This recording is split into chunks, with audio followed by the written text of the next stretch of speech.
অনেক দিন থেকেই আমার একটা পাহাড় কেনার শখ, কিন্তু পাহাড় কে বিক্রি করে তা জানি না।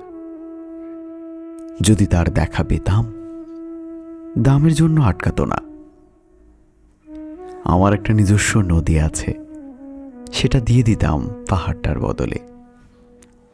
কে না জানে পাহাড়ের চেয়ে নদীর দামই বেশি। পাহাড় স্থানও নদী বহমান, তবু আমি নদীর বদলে পাহাড়টাই কিনতাম, কারণ আমি ঠকতে চাই। নদীটাও অবশ্য কিনেছিলাম একটা দ্বীপের বদলে। ছোটবেলায় আমার বেশ ছোট্ট খাট্ট সিমসাম একটা দ্বীপ ছিল, সেখানে অসংখ্য প্রজাপতি।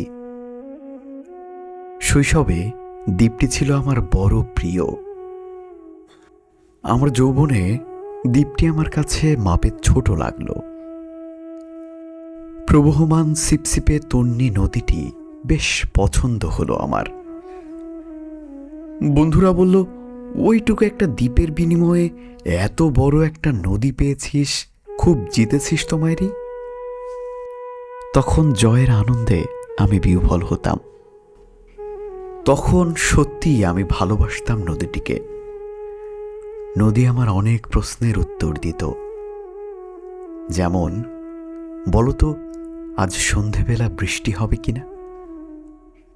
সে বলতো, আজ এখানে দক্ষিণ গরম হাওয়া। শুধু একটি ছোট্ট দ্বীপে বৃষ্টি,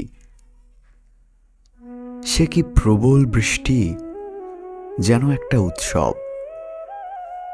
আমি সেই দ্বীপে আর যেতে পারি না। সে জানতো, সবাই জানে, শৈশবে আর ফেরা যায় না। এখন আমি একটা পাহাড় কিনতে চাই। সেই পাহাড়ের পায়ের কাছে থাকবে গহন অরণ্য। আমি সেই অরণ্য পার হয়ে যাব, তারপর শুধু রুক্ষ কঠিন পাহাড়। একেবারে চূড়ায় মাথার খুব কাছে আকাশ, নিচে বিপুলা পৃথিবী, চরাচরে তীব্র নিরঞ্জনা। আমার কণ্ঠস্বর সেখানে কেউ শুনতে পাবে না। আমি শুধু 10 দিককে উদ্দেশ্য করে বলবো, প্রত্যেক মানুষই অহংকারী। এখানে আমি একা, এখানে আমার কোনো অহংকার নেই।